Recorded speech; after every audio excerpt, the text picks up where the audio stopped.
What do you call a person who refers to himself as a Muslim but deliberately rejects certain prophets of God like Prophet Adam, Prophet Abraham, Prophet Moses, Prophet Isa alayhimus salam?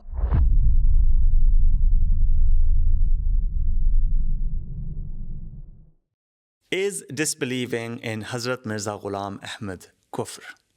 Yes, disbelieving in Hazrat Mirza Ghulam Ahmad alayhi salam is kufr, but does that remove a person from the fold of Islam? No.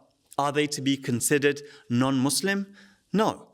Do we, Ahmadi Muslims, refer to such people by using the term kafir? The answer still is an emphatic no.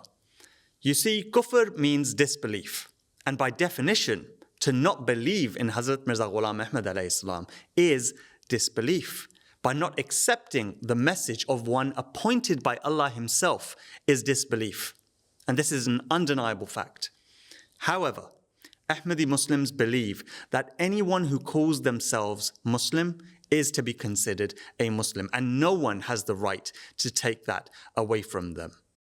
So how do we reconcile this?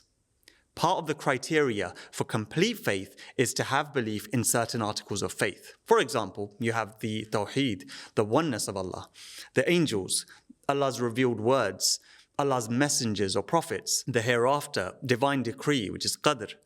To not believe Hazrat Mirza Ghulam Ahmad alayhi salam as a prophet of God renders a person's faith incomplete. So in this sense, they are Muslim in as much as they are affiliated with the religion of Islam, they associate themselves to it, and perhaps act on other necessary tenets of Islam. But every true Muslim desires to complete their faith and become a Muslim in the truest sense of the term. And so in this manner, completion of faith means to believe in all prophets of God, including Hazrat Mirza Ghulam Ahmad alayhi salam, who was prophesied by the Holy Quran and the Holy Prophet Muhammad sallallahu alayhi wasallam. But what about the places where Hazrat Mirza Ghulam Ahmad alayhi salam referred to other Muslims as kafir? We must remember the hadith of the Prophet sallallahu alayhi wasallam, that whoever wrongly declares someone kafir, they immediately become kafir. Verdicts of kufr were placed on Hazrat Mirza Ghulam Ahmad alayhi salam throughout his time, very much in line with the verse, A'udhu billahi minash shaitanir rajim, Ma ya'tihim min rasulin illa kanu bihi yastahzi'un. And so, wherever Hazrat Mirza Ghulam Ahmad alayhi salam referred to a person as kafir was only in response to their kufr, in keeping with the hadith I just mentioned. Then, his second successor, Hazrat Mirza Bashiruddin Mahmud Ahmad radiyallahu anh, also referred to certain Muslims as kafir, and while explaining his position, he said that he did not consider them kafir billah, i.e. those who reject God, but rather kafir bil ma'mur, those who reject one appointed by Allah. Then he explained that there are two types of faith in Islam: dun al-iman, which is a substandard level of faith, and fawq al-iman, a superior level of faith. And he only actually referred to those who did not believe in Hazrat Mirza Ghulam Ahmad alayhi salam as kafir, in that they lack the superior level of faith because they've rejected a fundamental tenet of Islam. However, as they believe in Allah, His Prophet sallallahu alaihi wasallam, and the Holy Quran, they will be considered Muslims, but belonging to a lower level of faith, due to rejecting a prophet of God. It's worth noting that of those who do not believe in Hazrat Mirza Ghulam Ahmad alayhi salam, there are two types of people: those who have done their research and even after that are unwavering in his rejection, and then there are those who have heard very little about his advent and mission.